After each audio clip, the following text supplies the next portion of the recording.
নমস্কার বন্ধুরা, আমি আজকে তোমাদের সাথে নতুন আরেকটি রেসিপি শেয়ার করতে চলে এসেছি। আজকে আমি লাউ দিয়ে যে রান্নাটা করেছি সেই রেসিপিটাই তোমাদের সাথে শেয়ার করব।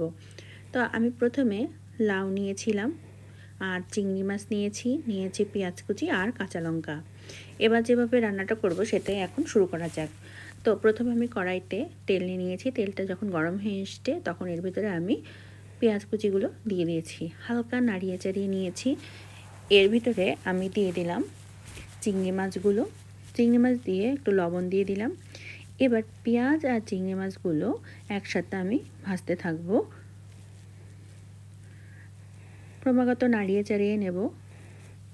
যখন চিংড়ি মাছগুলো এরকম লাল লাল হয়ে যাবে তখন এর ভিতরে পেঁয়াজ বাটা দিয়ে দেব।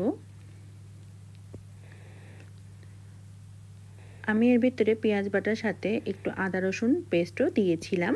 একসাথে 3টা ছিল, সবগুলো একসাথে দিয়ে দিয়েছি। একটু নাড়িয়ে চাড়িয়ে নিয়েছি। সাথে দিয়ে দিলাম ধনিয়া পাতা কুচি।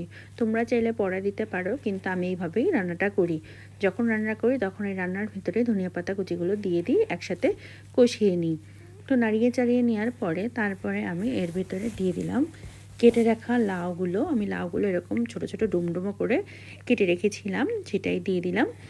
এবার সব কিছুর সাথে ভালোভাবে লাউটাকে আমি ভাজতে থাকবো। এর জন্য ক্রমাগতভাবে নাড়িয়ে চাড়িয়ে নেব। এবার মাঝখানটা একটু ফাঁকা করে নিলাম। এখানে আমি সামান্য একটু তেল দেব।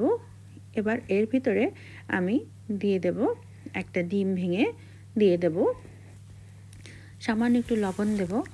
এরপর ডিমটাকে এরকম ঘেটে নেব, ঘেটে ঝুরি ভাজার মতো ভাজতে থাকবো। এবং এরকমটা যখন হবে তখন লাউয়ের সাথে ডিমের সাথে একবারে মিক্স করতে থাকবো। মিক্স করে নিয়ে ডিম আর লাউ যে মিশ্রণটা সেটাকে ভাজতে থাকবো।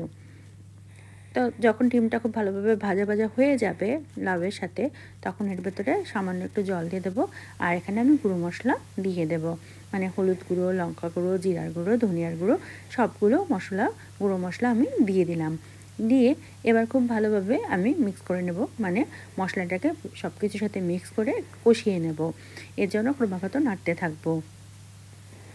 নাড়তে নাড়তে যখন একটু ভাজা ভাজা হয়ে যাবে, মানে মশলাটা যখন কষে আসবে, যখন দেখবো সব কিছুর সাথে কষে এসছে, তখন আমি ঝোলের জন্য জল দিয়ে দেবো, মানে যাতে লাউগুলো সিদ্ধ হয়ে যায় এবং একটু ঝোল ঝোল থাকে, সেভাবে করেই আমি জলটা পরিমাণ মতো দিয়ে দিয়েছি। এবার 3-4টা কাঁচা লঙ্কা ফাড়া আমি এর ভিতরে দিয়ে দিলাম। এবার ঢেকে দিয়েছিলাম কিছু সময়ের জন্য, মিনিট 5-6 মতো ঢেকে দিয়েছিলাম, যাতে লাউগুলো খুব ভালোভাবে সুসিদ্ধ হয়ে যায়। এবার ঢাকনাটা খুলে নিয়ে আমি একটু নাড়িয়ে চাড়িয়ে নিলাম, মানে দেখে নিলাম লাউটা খুব ভালোভাবে সিদ্ধ হয়েছে কিনা।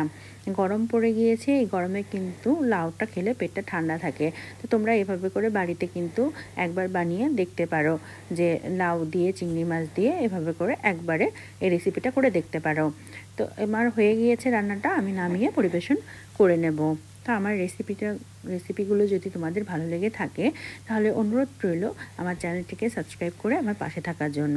আজকের মতো এখানেই আসছি, পরবর্তীতে দেখা হবে নতুন কোনো রেসিপি নিয়ে। ততক্ষণ পর্যন্ত তোমরা সবাই ভালো থেকো।